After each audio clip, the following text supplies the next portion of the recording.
A motorist saw two men walking along a lonely country road.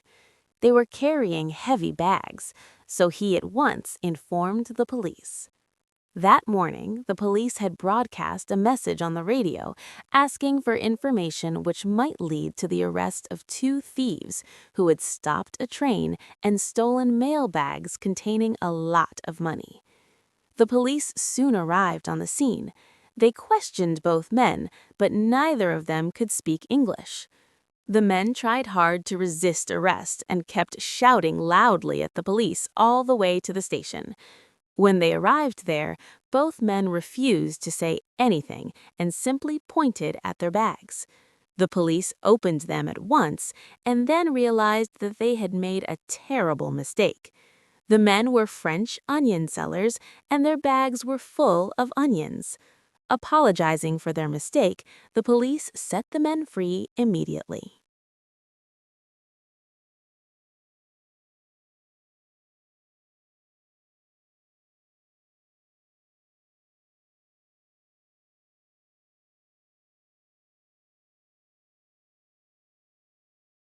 Henry Ford was the first person to build cars which were cheap, strong, and fast.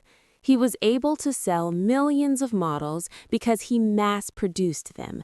That is, he made a great many cars of exactly the same type. Ford's father hoped that his son would become a farmer, but the young man did not like the idea, and he went to Detroit where he worked as a mechanic. By the age of 29 in 1892, he had built his first car. However, the first mass-produced car in the world, the famous Model T, did not appear until 1908, 5 years after Ford had started his great motor company. This car proved to be so popular that it remained unchanged for 20 years. Since Ford's time, mass production methods have lowered the price of many articles which would otherwise be very expensive.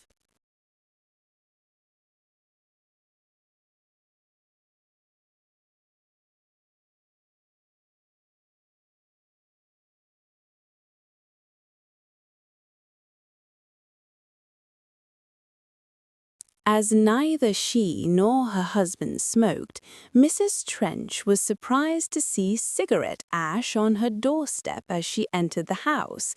When she opened the living room door, an extraordinary sight met her eyes.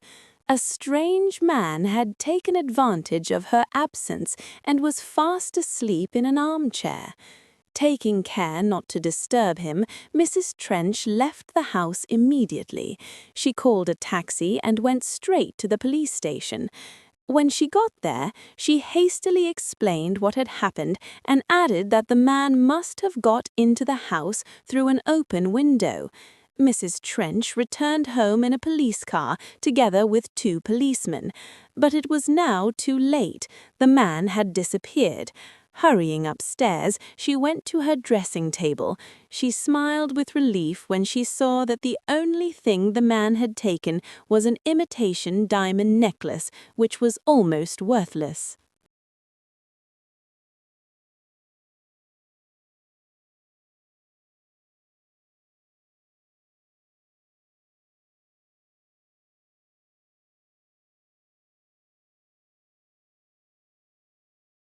"Now for the run home. I wonder if we can do it," wrote Captain Scott at the South Pole. The run home was a journey of 900 miles on which 5 men of great courage lost their lives. Fierce winds blew against them across a desert of snow and ice, and they could walk only a few miles each day.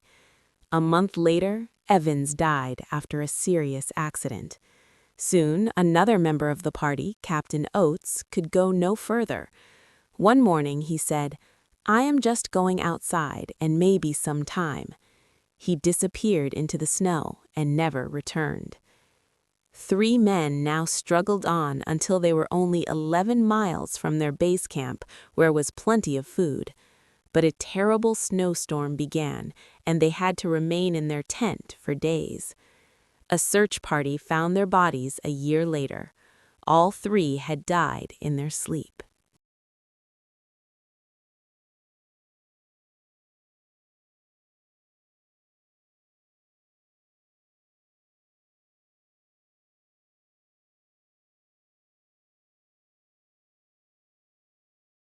A heavy load of wine barrels made it difficult for the lorry to climb the hill. Near the top, the driver had to stop suddenly to avoid hitting a log, which was lying in the middle of the road. Immediately, there was a loud crash from behind. The driver looked out of the window and noticed that one of the barrels had slid off the back. As there was no hope of getting it back now, the man drove away. Meanwhile, the barrel was traveling at full speed down the hill. It narrowly missed a lamppost, and then it changed direction and struck a tree with great force. The noise woke up an old beggar who was sleeping by the roadside. He jumped up with a shock, and it nearly broke his heart when he realized what had happened. The wine barrel had split open, and a stream of good red wine was flowing past him into a field.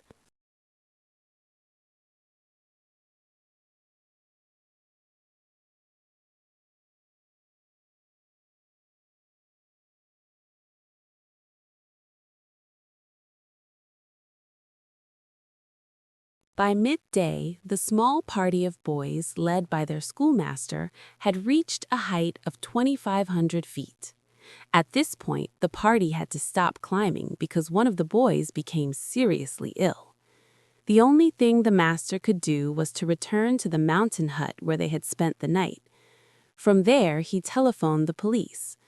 As no rescue party could reach the boy quickly enough, the Royal Air Force Rescue Center sent a helicopter with a policeman and a doctor on board. The helicopter soon arrived on the scene, but the sides of the mountains were so steep that it could not land. A helicopter usually lands on 4 wheels, but it can land on 2. However, the slope was too steep even for that. The pilot, therefore, kept the helicopter in the air with only 1 wheel touching the mountainside, while the party carried the boy on board.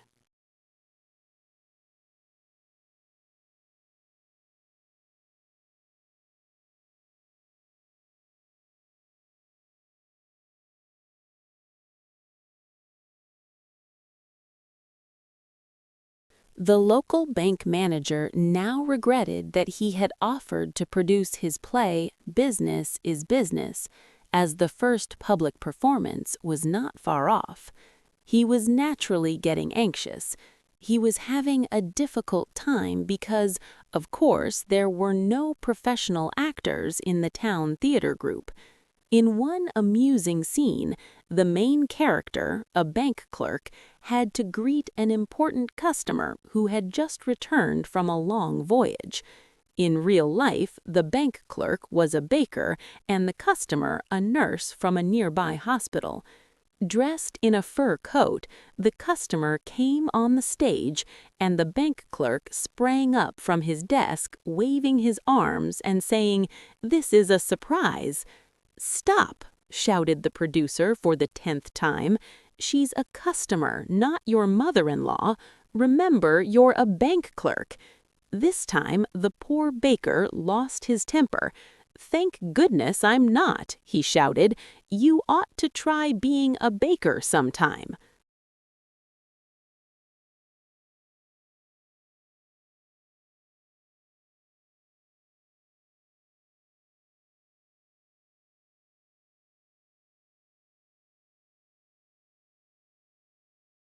My neighbor's children love playing hide and seek, as all children do, but no one expected that a game they played last week would be reported in the local newspaper. One afternoon, they were playing in the street just outside the post office. Young Ian, who was only 5 years old, found the perfect place to hide. His sister, Janet, had shut her eyes and was counting up to 10 when Ian noticed that the small metal door of the letterbox had been left open.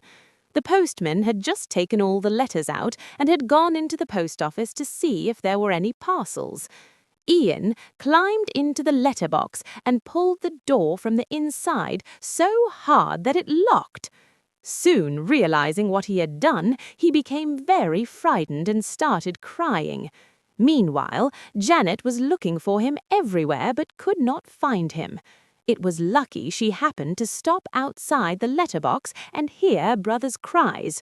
She immediately ran to tell the postman, who hurried out to unlock the metal door.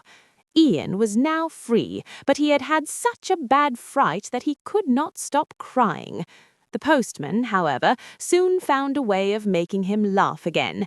He told him that next time he wanted to hide in a letterbox, he should remember to stick a stamp on him.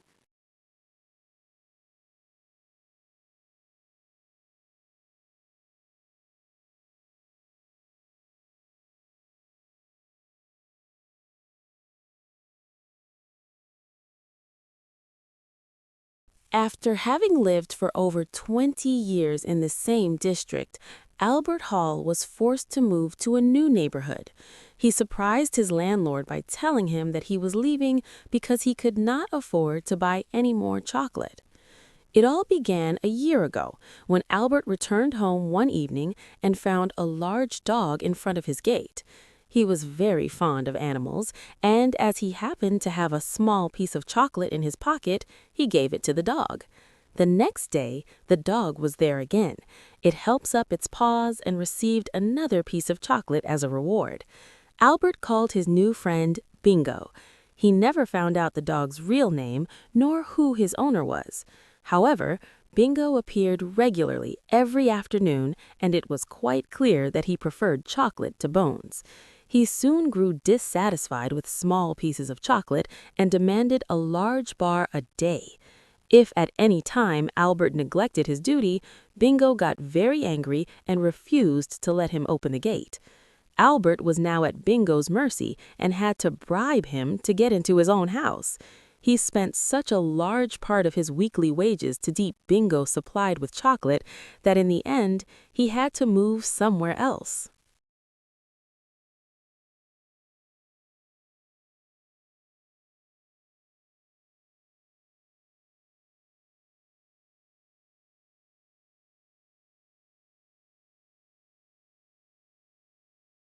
It was years since I had visited my hometown, and I was determined to enjoy my stay.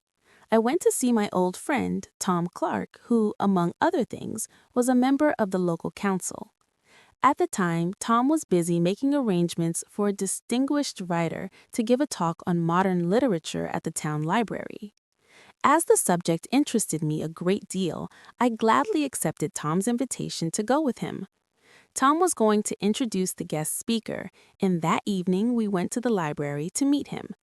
Since he had not yet arrived, I left Tom and went into the reading room where a large audience had already gathered. I was disappointed to find that I did not know a single person there. Just before the talk was due to begin, I saw Tom waving to me from the doorway. I went to him immediately as he looked very worried. He explained that he had just received a telephone message from the writer's secretary. Our guest speaker had missed the train and would be unable to come. While we were thinking about the problem, Tom suddenly asked me if I would mind acting as speaker. I hardly had time to think about the matter when I found I was being led into the reading room to address the waiting audience.